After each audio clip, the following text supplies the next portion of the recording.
Welcome to the Real Estate Espresso Podcast, your morning shot of what's new in the world of real estate investing. I'm your host, Victor Minash. This is the weekend edition where we interview notable people from the world of real estate investing. Today is no exception. We have a great guest all the way from Salt Lake City, Utah. Welcome to the show, Steve Olson.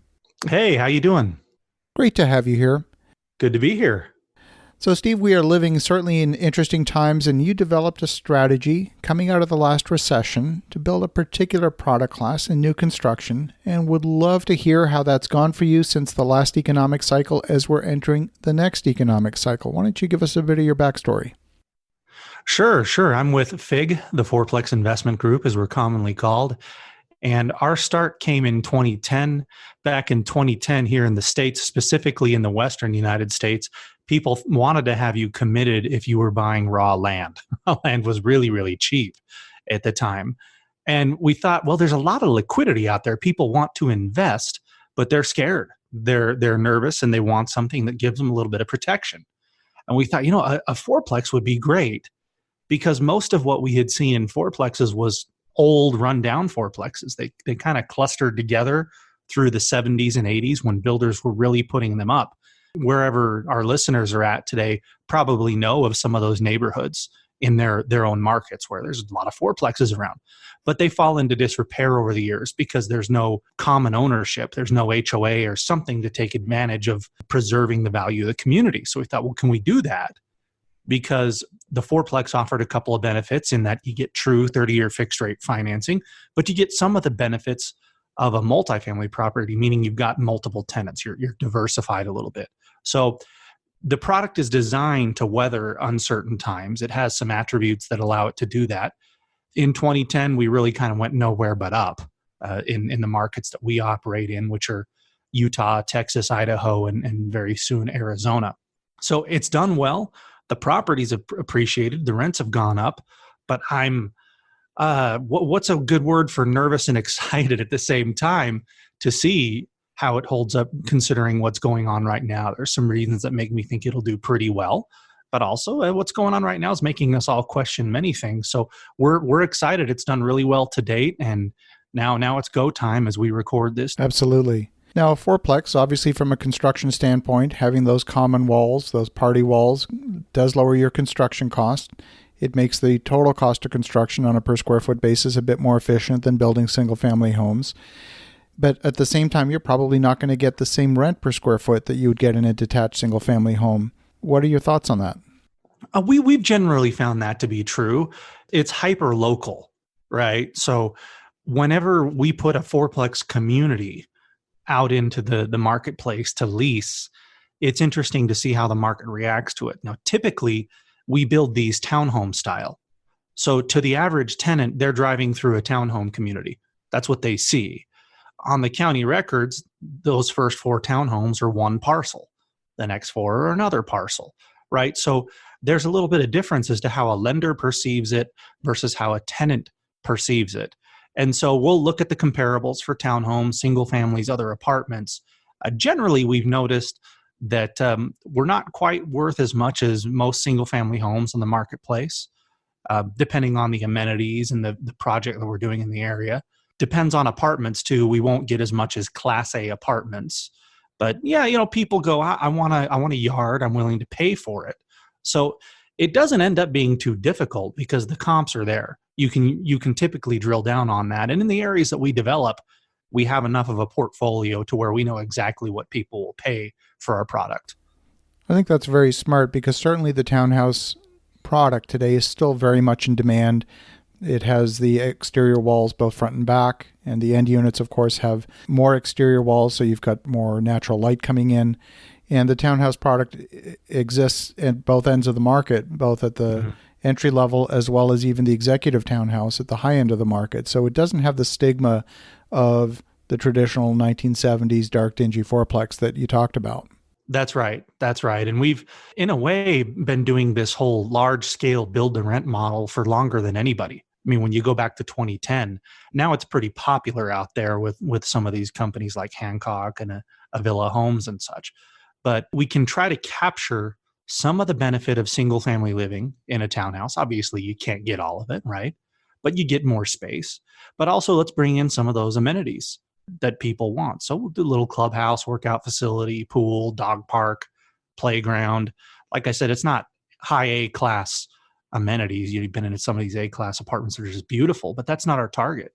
And we're looking for somebody more in the middle in that B class that can't quite afford that single family experience, right? But they don't want an apartment experience either. There's certainly a tremendous amount of demand. A lot of people that today are renting grew up in a single family home. They may not necessarily afford a single family home today, but they want something approaching that experience. And they don't want to necessarily be part of a large multifamily complex where they're, just a number out of 400 units. So I think there's a tremendous amount of demand for that particular product class. And I see a lot of developers increasingly focusing on rental townhouses. I think it's a very smart maneuver. What are your thoughts on the whole question of residential versus commercial underwriting? The 4-unit, if it's individually deeded, falls under residential. It certainly doesn't preclude you from creating a portfolio and putting a blanket commercial loan over the whole thing. What's the strategy? Right. So we have a couple of clients right now who are taking that commercial approach. They're doing a syndication, raised a bunch of capital, and they're going to buy, say, 10 fourplexes within one of our subdivisions. And you're correct. We have them get a construction loan with one of our preferred lenders, and then they do the takeout on a commercial basis. But that's not our specialty. We are hyper focused in that fourplex because 4 units and under, you can get that true 30-year fixed rate mortgage. There is no 10-year balloon. There are no lease audits. The qualification is based on your debt to income ratio, your employment, credit score, and whether you've got the down payment or not. So an investor comes in, they come in with 25% down, and now they own this on a true 30-year fixed rate mortgage. And so that's one side of it where we look at what we're going through now. Nobody's sure, am I going to get my rent? How much of it am I going to get?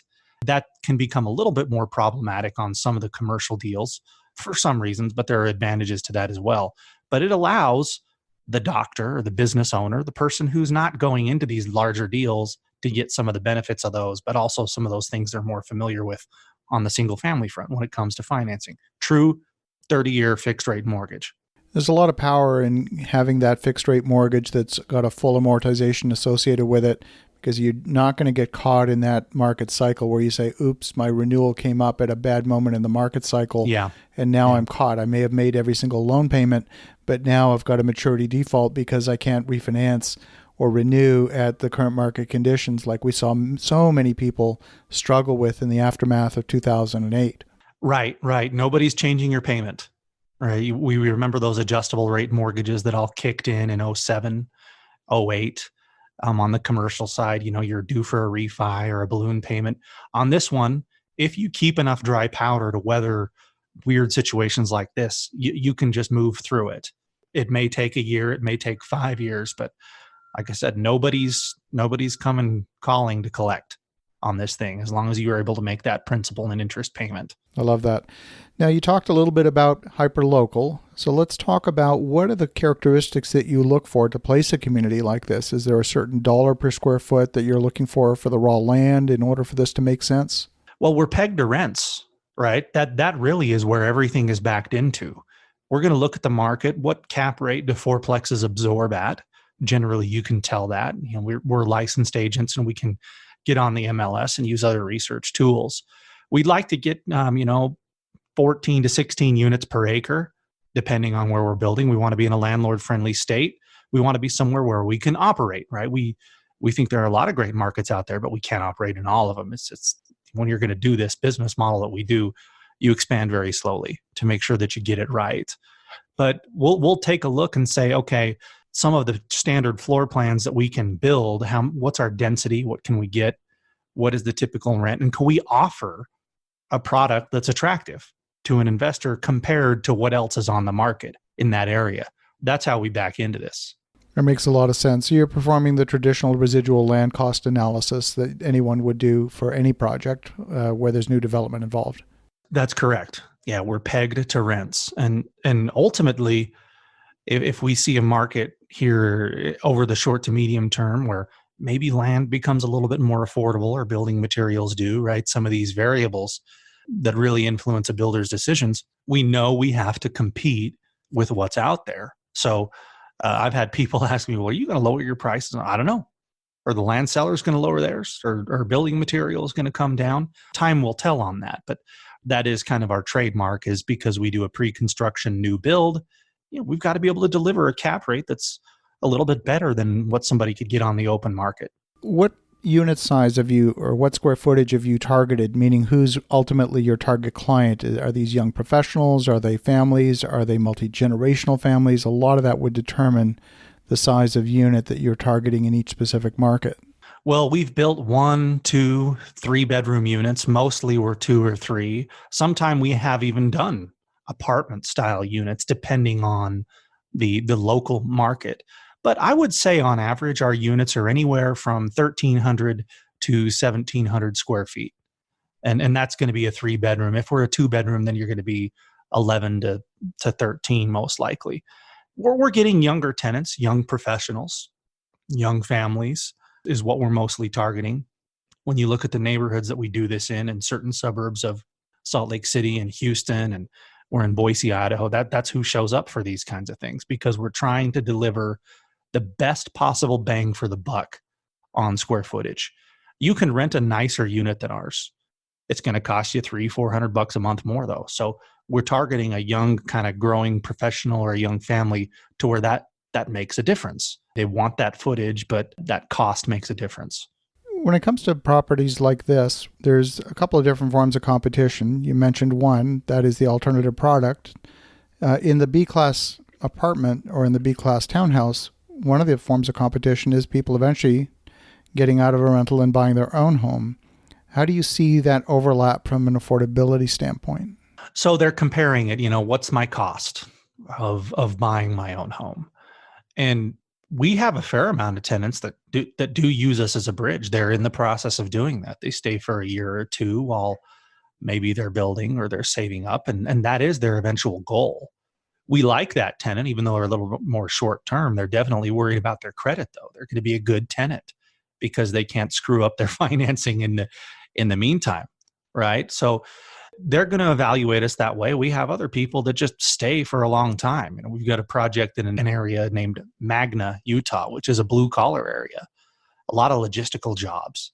So we're not going to see that as much. They're just looking for the cleanest, best deal they can get on a rental property there. Versus we've got a project in Cypress, Texas. Nice school district, great area, growing suburbs. So you'll see a mix there. You'll see people that are just life renters, but other people that where we're a stop along the journey. And so if they're kind of comparing us to buying, I always say if somebody's able to buy, they're going to do it. They're not going to look at our units and say, well, I could buy, but I'm going to rent this instead. They're not going to do it. They come rent from us because we're a stop along the way, or that's just what they do in their life. I love that. Well, sounds like you've got an amazing strategy. You've got it dialed in pretty well. My best wishes for this next cycle as it unfolds for all of us. We're going to be learning a lot, that's for sure. If folks want to get in touch, if they want to learn more, what's the best way? Oh, yeah, it's easy. Just go to our website. It's fig, like the fruit, fig.us. Terrific. Well, thank you, Steve, for sharing your thoughts with us today. It's a great, great strategy you put together. I love what you've done. And for the listeners at home, definitely reach out to Steve at fig.us, fig.us. In the meantime, have an awesome rest of your weekend. Go make some great things happen. I'll talk to you again tomorrow.